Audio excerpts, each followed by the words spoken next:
goodness, what a feeling it is to have had a good Thursday night football game. We're here to talk about it with you on 4th and Troll Fantasy, the most entertaining fantasy football podcast on the planet. My name is Noah Selby.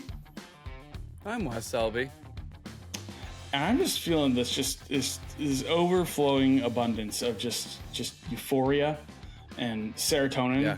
And I watched a primetime game that wasn't the Dolphins, and what a glorious feeling that was. Good.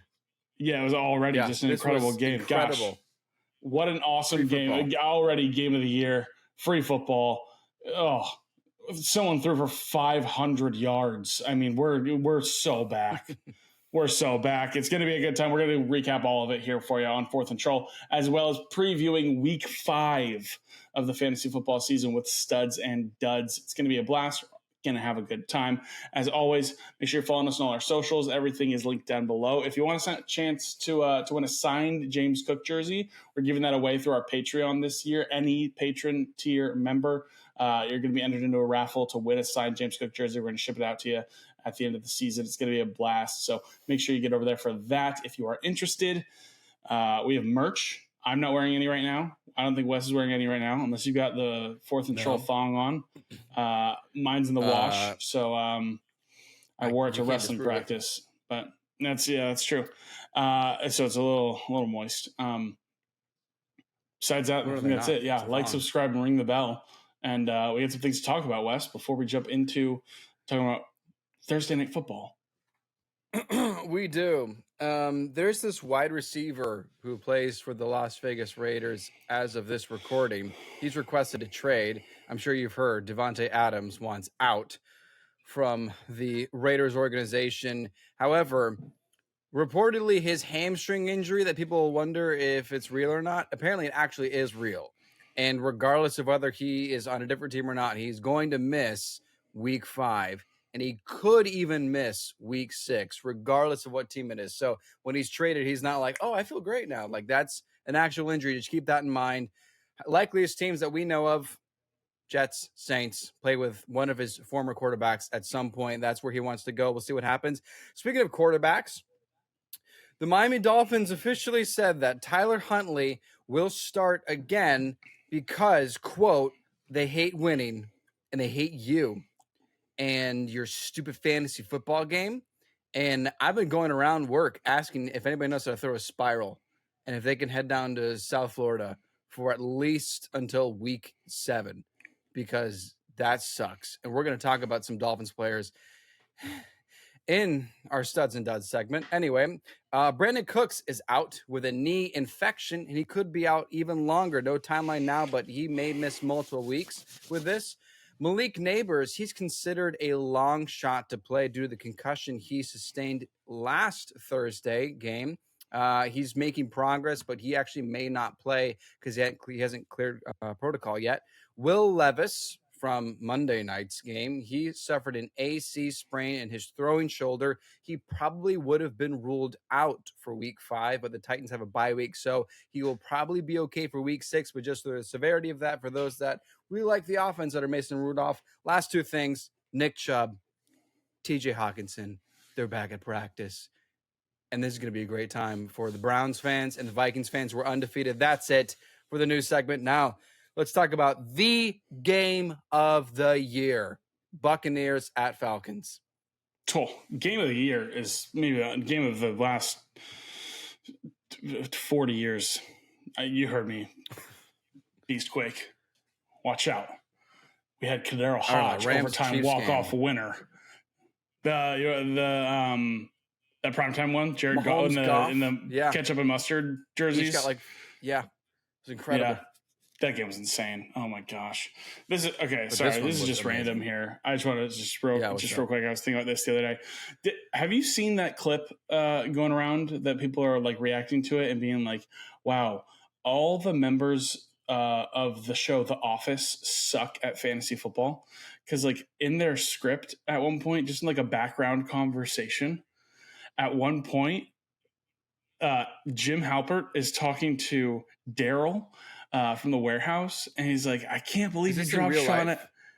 This is in the show. This is just in the show way back when. Oh, I don't know, okay. I just randomly saw. This is a very random thought. I just saw a clip of it, and I was on. Okay. We're a fantasy football podcast. Yeah. Welcome back to Fourth and Troll Fantasy, the most entertaining. But he's like, it's just a background conversation just in the script. And he's looking at him. He goes, I can't believe you dropped Sean Alexander, man. And the response is, I need a defense. What world are we? What world are we dropping Sean Alexander for defense? See, that is a comedy show. I don't care if it's like it was like, and it's not even like a main piece of dialogue. It's just like an offhanded thing in the background. But I saw it the other day and I was like, that's hilarious. God, I wish they were in my league. Anyways, listen, Thursday Night Football game of the year. Oh man, it was so exciting. I mean, we're like 31 points scored in the first quarter and a half. It felt like it was making up for all of the just garbage games that we've had this year where no one's scoring points and we've had to watch the Dolphins on primetime twice in 4 weeks. Or and it's very one-sided. Yeah, it was so good. So back and forth. Great game. It'll be hard to top this one, I think. But hey, maybe it's a sign of things to come. Maybe week 5 is just going to be awesome. Maybe week 5 is when everything gets back on track. We'll see what happens here. But some big performances. Big performances here. And starting, we'll go through the guys just real quick that we were talking about, must starts, risky starts, and don't starts. Big performances from both our must starts here. I actually had a couple questions from people talking about Mike Evans. We're worried after a bad week 2 and then after a bad game against the Broncos, like how do we feel here? Was that a sign of things to come? Is he back? Did he bounce back? Must start. Boom. 23 fantasy points, 5 catches, 7 targets for 62 yards and 2 touchdowns. Almost was 3 touchdowns. Mike Evans was wide open on one of the Bucs' last drives there, and might have been a 3rd touchdown there. Would have been a fun time. And then the guy throwing him the football, Baker Mayfield, was your must start. 29.4 fantasy points, 19 for 24, 180 yards, 3 touchdowns, and then 6 carries for 42 yards on the ground. Not bad. That was awesome, dude. I mean, I've said it over and over again, but I've been such a Baker hater, and it's just been awesome since that game where he went to the Rams and won that game on a 98-yard drive on 2 days' notice. It was just ever since then he's just been euphoric, and tough to see him get the loss. He's on pace to but be I mean, it was a great game. Top 5. He is. Yeah, he is. He had a fantastic game. Not much more there, to be honest. We'll go to risky starts here. My risky start, Darnell Mooney. I said, listen, he's had 6 targets or a touchdown in every game. Actually, I'm so sorry. I want to make sure I'm saying this. Yes, 6 targets or a touchdown in 3 straight games. I told you, listen, I like the risk, especially when it comes to the bye week. Just know that it's definitely a decision here you're going to have to make. You're probably choosing between Mooney and somebody else. I hope you went Mooney. Hope I instilled the confidence here, because 31 and a half fantasy points, 9 catches on 16 targets, 105 yards and 2 touchdowns. Another guy here who almost may have had a 3rd touchdown here. He drops that ball after the corner fell down behind him, and he was about 10 yards, 15 yards out from the end zone. Could have been like a 40 bomb to start your week. But listen, 31 and a half. The 16 targets, you can't ignore it. I know Kirk they were throwing the football like crazy. I understand. He attempted nearly 60 passes. But this isn't just like the one-off. I don't know if you can just look at this and go, well, 16 targets isn't going to happen again. Sure, it might not, but he's been heavily involved in the offense. He's a guy who they brought in quickly, early, and they had a plan for. And he's playing this better version of what Jordan Addison was last year for your fantasy football teams as this number 2 target in the offense. He's shifty, man. They're running up. They got play designs for him like nobody's business. And it's a fun time with Darnell Mooney. So hopefully you have him. He's only like 60% rostered. So he'll come up in the waiver wire. Not anymore. He'll come up in the waiver wire. So he's been great multiple weeks. So this isn't just something where you isolate this game because Kirk threw 60 times. And I want to just give you an opportunity for victory lap because he was one of your sleeper wide receivers for the season. You talked about it here on the podcast. You said, pay attention to Darnell Mooney. People are looking now. Yeah, this is really awesome. I mean, we say good things here on Fourth and Troll.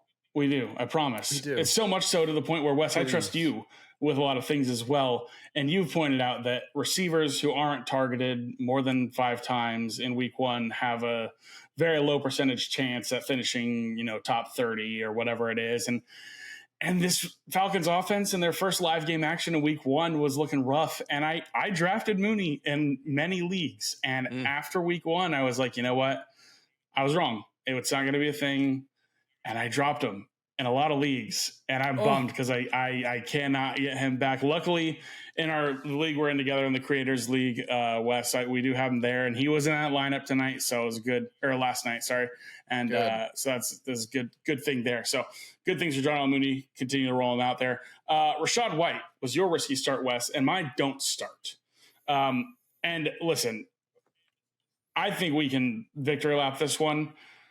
I mean, you took Rachaad White in the 3rd round of your drafts, if you did, and you're not happy about 9.6 points after just multiple down weeks. And you got lucky, if I'm being honest. The 56-yard breakaway, like you could have driven a truck through the hole that the O-line made. And he just happened, because he was splitting fairly evenly at that time with Bucky Irving. He just happened to be the guy that was out there early in the drive. And, he goes 56 yards, but no touchdown. Like, take away, I know, I get it. You never want to be like, take away the good things and they're not good. Sure, I understand that. That doesn't make a whole lot of sense. But truthfully, we need to look at this because you're going to see the 7.2 yards per carry and go, oh, he's back. He's super efficient now. No, if you take away this 56-yard run, he's at 9 carries for what is that, 16 yards? I think that's quick maths. Well, and maths. Even more than that, it's his PPR is actually bad. And dog shit, dude. Negative yards. Yeah, 3 catches and 3 targets for negative 6 yards. That was why he was top 10 last year, was because of the PPR. Yeah, so, it's insane. Yeah. If someone's desperate for running back and you have depth and you're succeeding. Yeah, if you can dish. That would be a good opportunity. Heavily encourage it because that is, I'd want to get out while I can. I'm like, I tried to sell him in a dynasty league this offseason, and I was like, yeah, you know what, whatever. I was contending last year. Maybe we'll just write it out for another year. And I really wish I had just bunkered down and just tried to sell him because it's going to be pretty hard to now. Silly guy. And then you don't start, Wes. That I agree with you on. Kyle Pitts. Yep. 15.8 points, 7 catches on 8 targets for 88 yards. It's hard for me to say don't think this is an outlier for Mooney because Kirk threw the ball 58 times. It's fair to look at this as something to analyze with Pitts. When you have 0 catches the week prior, and then you bounce back like this with 16 fantasy points, 15.8 fantasy points, it's fair to go, okay, is this going to be what it is? With the landscape of tight ends, I think he's done enough for me to just still maybe earn his way back into my lineup if I'm on the fence about it. But I mean, where are you at with Pitts? I think I need to see it again from him because if Kirk is going to throw 60 times and he's getting 8 opportunities, that's about an 8%, give or take. And the idea that there are 2 other pass catchers that had 30 points in fantasy because they were controlling the receiving game through Kirk Cousins. Kirk Cousins threw 500 yards and Kyle Pitts got 88 of them. That's not strong. If you look at that contextually, he's not one of the go-tos for Kirk Cousins. So I actually need to see it again before I'm willing to put him in my lineup because there are sustainable tight ends that I think I can count on much more than Kyle Pitts right now. Are there really? Like, are there like a handful of available guys that you would like that you would feel better about? I think. Let me look at just like our home league right now, because I've got it opened up when I just go through stats. If I just go to available tight ends, yeah, right now I see Noah Fant and I see Colby Parkinson. And Colby Parkinson had a pretty good game. That's who's available right now. Plus there's Taysom Hill. If he's okay, he has fractured ribs, so I don't know if I throw him out there, but like who's available, just as an example of our personal league, I'm okay in that league specifically because I've got Kincaid. So I think I'm going to continue to roll out Kincaid, but that's my point. Yeah, it's like I need another week from Pitts before I can roll him out in my starting lineup. Yeah, I don't know. I would feel good as an owner right now, but I understand the concern. But I get that. So, other guys here to just talk about real quick. Falcon. I mean, it was just an awesome game for Falcons skill players all around. Yeah. Kirk Cousins, 42 fantasy points, 509 passing yards, 4 touchdowns. Absolutely incredible. Drake London, 33.4 points, 12 catches for 154 and a touchdown. Eating crow here. I was out and didn't like the risk, and he's been nothing short of awesome. He's been so good, and I don't necessarily regret not taking him, but he's definitely impressed me for sure. One more guy here, just a special shout out. Ray McLeod, 12.6 fantasy points, 9 targets, but 6 for 66, is out there for such a high snap percentage. He's playing like 95+% of snaps. He is out there a ton, and played high school football with him, so that's my little claim to fame. I don't know. That's just a little fun right there. Pretty cool to see him getting some work in there. Hope you watch. On the Bucs side of things, Chris Godwin, a little bit of a quieter game, 11.6 points. Cade Otton, if you chase the week last week, as it feels like we're doing with tight ends always, 7.4 points. Not thrilled with that, but I mean, it's fine. It's fine. In this economy, we're okay with 7.4 from a tight end. And then Bucky Irving, 5.6 points, had the critical fumble. Not that it would have made it a much better game, but it would have gotten a couple more points there on that. And then he had 2 back-to-back goal line carries, got stuffed on both of them. I was forced to roll out Bucky Irving early this in the week because I'm sitting here with Joe Mixon in my lineup, and then I'm getting notifications that he's still not practicing after this ankle injury. And I'm like, well, I don't have another option here. I'm not going to wait on this. I might as well just take the shot on Bucky.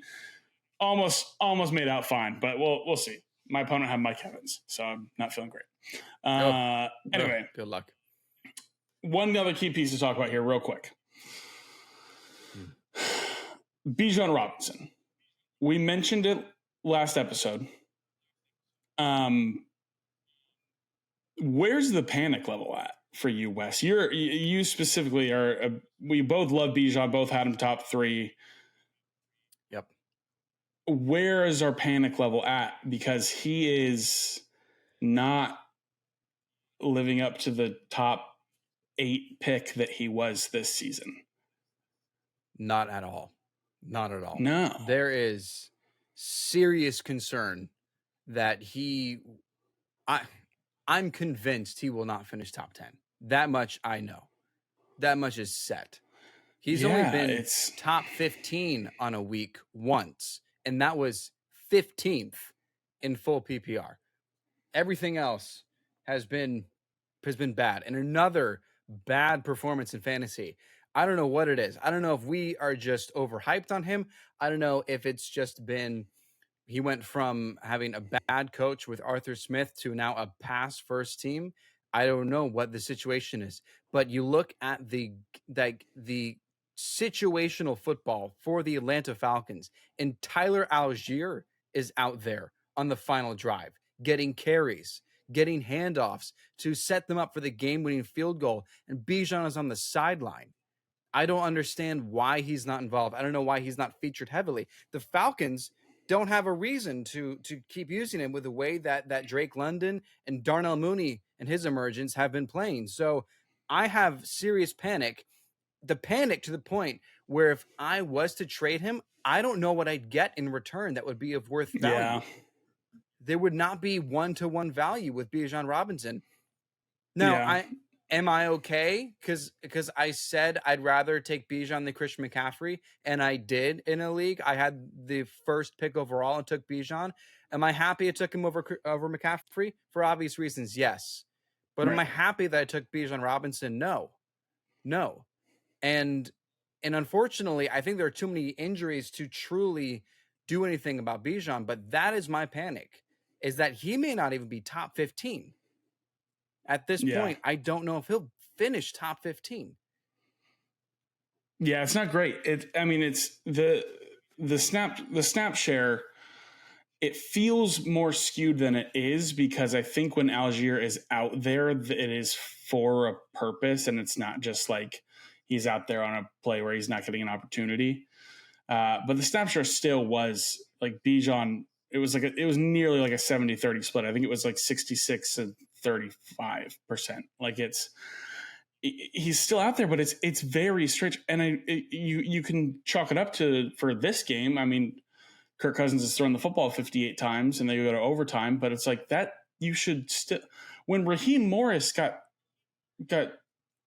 hired by the Atlanta Falcons, and so what makes you excited about coming to Atlanta to coach? And he said, Bijan Robinson.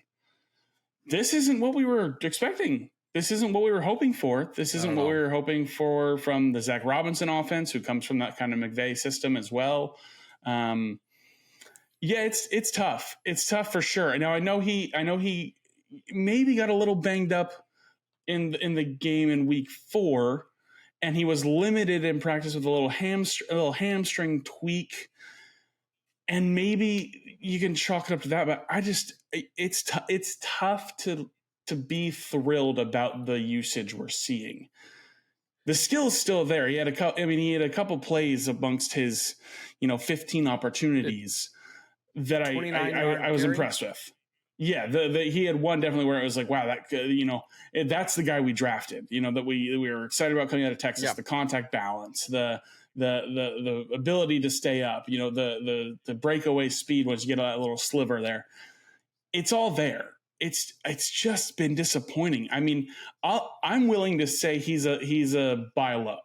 Like I think I don't know how you can go through a season as the Atlanta Falcons and not make sure he ends up being more involved. And for what it's worth, I think he's been bad enough so far that the price isn't what you think it would usually be. As you just said, if we tried to sell Bijan, you probably aren't going to get accurate value for him for what you feel like you should, because of the kind of player he is. I feel like you could get him pretty cheap. I mean, I don't have a exact, kind of thought there, but it's tough goings for Bijan Robinson owners. That's not what we hoped for. I'll add one thing here. I know we want to hurry this up so we can get to our studs and duds for week 5, but I did some research on what top 10 running backs do in the first 4 weeks. Okay. Plain and simple. They need to be top 10 once and also top 30. Top 30 doesn't sound like a lot, but a lot of running backs that are good have not been top 30 on multiple weeks. So they finished top 10 once and top 30. That's really good. If they're also top 15 in those first 3 weeks, they're great. Bijan has never been top 10. If you are a Bijan Robinson owner, would you want to go make a move for Brian Robinson? Absolutely. Absolutely. Brian Robinson he's been on the injury report. To be top 10. He's been on the injury report. Yeah. There, people will make the jokes and the memes of like, I accidentally selected the wrong B Robinson in the first round of my draft. If you did that this year, you're pretty happy at this point. Yeah. No, it's tough, dude. That's a good one. Aaron Jones is going to be top 10 at this rate. Yeah. Obviously, James Cook has had phenomenal games as well. Breece Hall had a bad game, but he's top 10 pace. Jordan Mason is going to be top 5. Yeah. These are guys that we were not putting. Nobody put them in their top 10. Bijan was top 3, pretty much consensus. Yeah. Not going to be top 10 Mark my words. Bijan Robinson will not be top 10. That's just the math. We'll leave it at that. That's the math. Last thing, last piece. Yes. Okay. Because I'm in a scenario where I'm thinking about this right now. If you had Bijan Robinson and you got an offer to trade Bijan away for James Conner plus something, plus I don't know, plus George Pickens. I mean, is that something you're looking at? I would consider. I think I would. The other wide receivers. I would just see if I could change it from Pickens to somebody else. But yes, I would consider that. James Conner has been awesome. His numbers don't flash, but he's been top 10 this season in a week. And he's been top 15 multiple times. That's not Bijan. Yeah. Yeah, that's the better running back in fantasy. All right, let's jump into studs and duds here for week 5. If you're new to the channel, studs and duds, we're giving you 8 players here. 4 good, 4 bad, 4 smash starts, 4 guys that you might want to reconsider, 1 for each position group in fantasy football. I've got quarterbacks and wide receivers. Wes has running backs and tight ends. It's going to be a blast. Let's jump into it with my quarterback stud for week 5. My quarterback stud for week 5 is a guy that I believe needs to be talked about more, and he is somehow only 64% rostered in fantasy football leagues, is Justin Fields. My quarterback stud for week 5 is Justin Fields against the Dallas Cowboys. He is coming off of being the QB1 last week. He was an absolute beast for your fantasy football teams. Only Jaden Daniels has more rushing touchdowns as a quarterback so far this year. That's right. Jalen Hurts, no. Lamar Jackson, no. Josh Allen, no. Kyler Murray, no. It's Justin Fields. He's a guy that we talked about and we've known in the past as a game breaker for fantasy football. And he's doing it. He's still doing it. He's still being that guy. He's currently 12th in the NFL in rush attempts inside the 5-yard line. Not amongst quarterbacks. In the NFL, he is 12th in rush attempts inside the 5-yard line. He is still the guy that he was 2 years ago when we saw him have that breakout over the last 2/3 of the year, and we called that breakout here on 4th and Troll. He's still that guy, and he's arguably with a better group of players around him, better talent perspective. He's currently on pace to blow past his previous career high in rushing touchdowns. He was on pace for over 12 rushing touchdowns this season. And you go, okay, well, it's cool. We always know he's a rushing quarterback. Well, he's got 30-plus pass attempts in back-to-back weeks. And they played Dallas this week. Now, I know that Dallas hasn't been everything we've hoped for, but that's a pretty good offense they're going to have to try and keep up with. And the Dallas defense is going to be without Micah Parsons, without DeMarcus Lawrence. Trayvon Diggs popped up on the injury report with an ankle injury on Thursday. Someone explained to me how this dude is only 64% rostered. I don't understand. He's a quarterback stud in week 5. Now, my quarterback dud, I'm ready to go out here. I've briefly mentioned it already. I'm staking my claim here. It's Patrick Mahomes, quarterback dud for week 5 against the New Orleans Saints. I mentioned it on a recent episode. He's been a top 10 quarterback once since week 7, 2023. Since week 7 last year, 15 weeks now, he's gone without being a top 10 quarterback. It's the same amount as Desmond Ridder and Tommy DeVito. That's less than Joe Flacco. He's been a worse quarterback than Joe Flacco for fantasy football. And Joe Flacco has played not 15 games, just to be clear with everybody on that one. He's already down Isaiah Pacheco. He just lost Rashee Rice. The Saints are allowing the 4th fewest points to quarterbacks this season. Jalen Hurts scored 10.9. Kirk Cousins scored 7.5. Dak scored 14.9 points against the Saints. That's the highest amount they've given up. Get Mahomes on your bench. There are better options out there. I said it when we were saying Sam Darnold's a must-add. Yeah, I would go Darnold over Mahomes going forward. It's a no-brainer to me. And Mahomes, absolute dud. Justin Fields, big-time stud. I just looked it up when you were talking about Mahomes and Flacco. Joe Flacco didn't even start in week 4 and finished with more fantasy points than Mahomes. No, dude. Just to emphasize I know. the point. He's so Flacco he's went so in bad for an injured quarterback and then went back out because and outscored him back in, and then went back out and still scored more than Mahomes.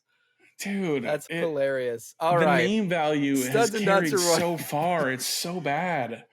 Yes, that's why we struggle to drop Mark Andrews. The name value is really pricey. Okay, studs and duds, running backs, week 5. A lot of people are in a tough situation because of injuries and or bye weeks. And so I'm going to help you out here, and I'm going to let you know. I know he hasn't had a solid previous 2 weeks, but you can roll out Ramondre Stevenson. And I know some of you may have heard the speculation from their head coach, Rod Mayo, say, maybe Antonio Gibson is going to get the start because of Stevenson's fumbling issues. Yeah, maybe. But you know what? Who else do you have on your team that's a better option? And let me tell you why Stevenson is going to be a fantastic option. The Miami Dolphins defense is like a red carpet with running backs. Every one of them in week 4 has had their best performance of the season against Miami. Okay? Look at not only Tony Pollard, but Tajay Spears from week 4. Best game by far. Okay? Week 3, Zach Charbonnet was a top 10 running back against Miami.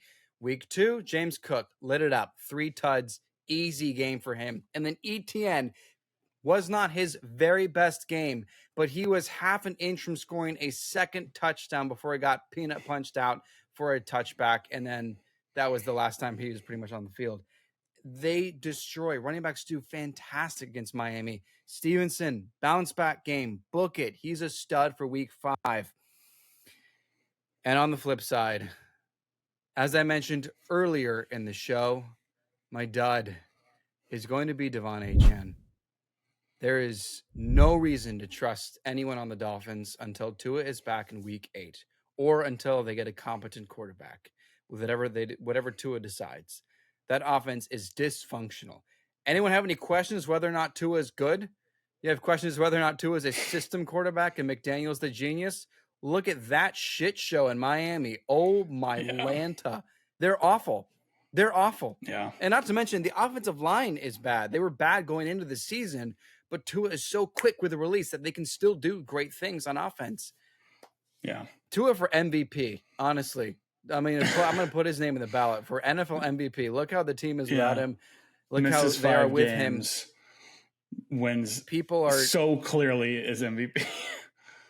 Yeah, honestly, I mean, at this point, and I'll even throw out, consider Tyreek on the bench. I know it's insane to say that out loud, but I don't trust any Dolphins. Devon Achane is a dud for week 5. Yeah, I'm benching him. Ready for this turn of events? I'm benching him too. I'm benching him for the guy I came out and claimed was a league loser this season. I'm starting George Pickens over Tyreek Hill this week. Straight. I feel like positive about it. I feel like good about it, which is insane. I'm in the same spot. I'm starting Kareem Hunt over Devon Achane. Oh man. Oh God, Tua, please come back. Please. This is so sad. Studs and duds. Oh my goodness, gotta love it, man. Yeah, speaking of wide receivers here, yeah. Studs and duds for week 5 at wide receiver. My wide receiver stud, it's Amari Cooper. Why? He gets the Washington Commanders. And you can look at that and go, well, that's enough. But sure, and I get it. But listen, I'm a big Amari Cooper truther out here. I'm here still banging the gong on Amari, even with Deshaun Watson. The target share is too good for this guy to be worried about him. Well, but he had a down week last week. Yeah, except he didn't. He had an 82-yard touchdown called back on the most bogus holding call I've ever seen. Like, I went back and looked at the play and watched like every lineman down the line, and I'm like, who is this even called on? Like, what is going on here? It would have made him we would be talking about Amari Cooper very differently had that holding call not happened. You know why? He would have then been on his the second in a row week he would have been a back-to-back top 10 wide receiver on the week had that play happened. And so he is still a guy that you need to have confidence rolling out. And in a plus matchup like this, while he is 6th in targets in the NFL, you got to be rolling him out with confidence. He's a guy that I'm happy to have out there in my lineups this week. So he's a guy that's definitely a stud. My dud, Stephon Diggs against the Buffalo Bills. Revenge game? No shot. What? No shot. Buffalo has allowed one wide receiver this season to go over 10.7 fantasy points against them. That's it. One wide receiver that they faced up against has gone over 11 points. Nico Collins is so clearly the alpha in this offense. And I know we were all wondering, who are we going to call our shot on? Like, what do we think? Is it going to be any of them or is it going to be none of them? Nico's clearly top dog.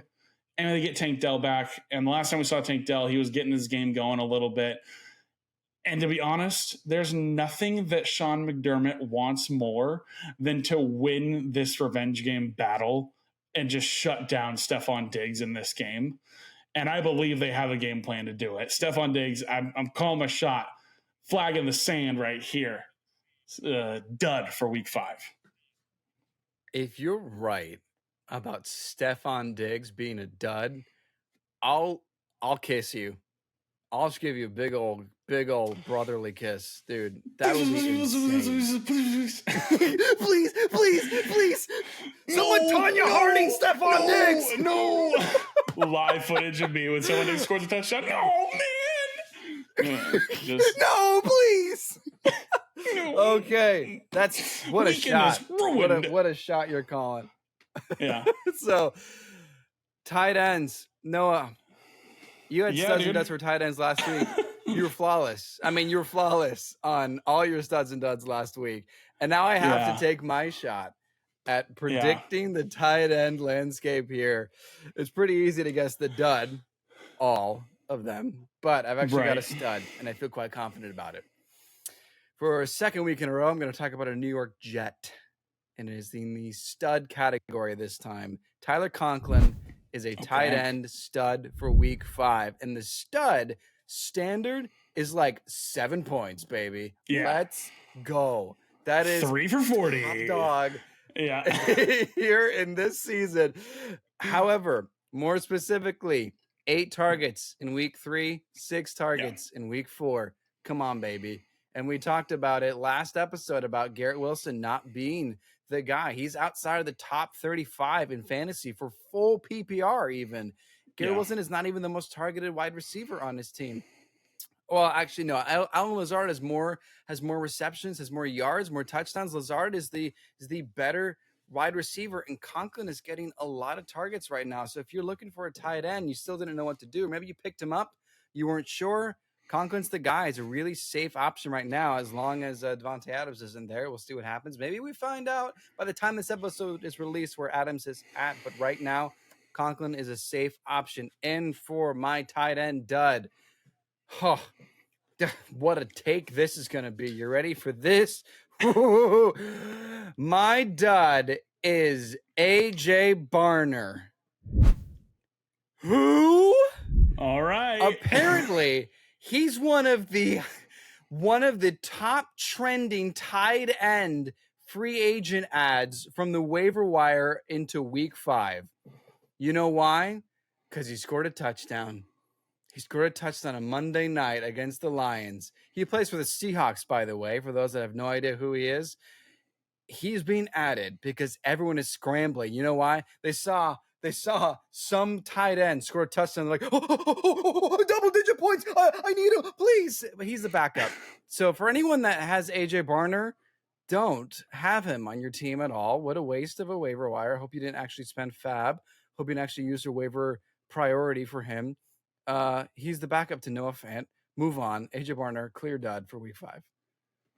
Yeah, I'm not gonna lie. I was putting together the graphics for this episode, Wes, and I was like, who? Yeah. Who the hell is this guy? I was like, I gotta find a decent enough photo of this dude to be able to use. Oh my gosh. Him on the bench over and over. It's just again. crazy. Woo, just drinking Gatorade. Oh, yeah. Go Seahawks. Yeah. There you go. Studs and duds for week 5. Listen, if Thursday Night Football is a sign of things to come, it's going to be a great week. We got football all day on Sunday, starting out with the London game. London game, bruv. Sunday. We got an early morning game. Across the pond. Spot of tea. Chip, Jets, chip, Vikings, cheerio, beans. Jefferson. It's going to be a fun time. And we hope you guys have a good time as well. Let us know what you think of the studs and duds. If you got anybody you got your hunch on. Here's a little bonus one, just randomly. Jordan Whittington. If you a little just for fun. Just for fun, dude. Throw him out there if you want him. If you want a fun little shot there, if you're desperate, I have to start him in a league. And for the love of God, please, Anthony Richardson, be out. So Josh Downs is a good start as well. Okay, and that's all I got. It's week 5, and I'm already just playing dart throws here, dude. It worked with Thielen. It's going to work with the other guys, too. It's going to be a good time. As always, check us out on all our socials. We always got stuff going on there, and you can always answer any questions you have through our Discord, which is accessible through our Patreon. Everything, again, linked down below. Join us on when do we release the show? Tuesdays. What am I doing here? This guy. Yeah. Join us next Tuesday as we recap week 5 and look forward to week 6. It's going to be a blast. My name is Noah Selby. And I'm Wes Selby. And this has been 4th and Troll Fantasy. Dude, you are the king of comedy. Name anyone funnier? You can't. Book it. Yeah, you gotta go.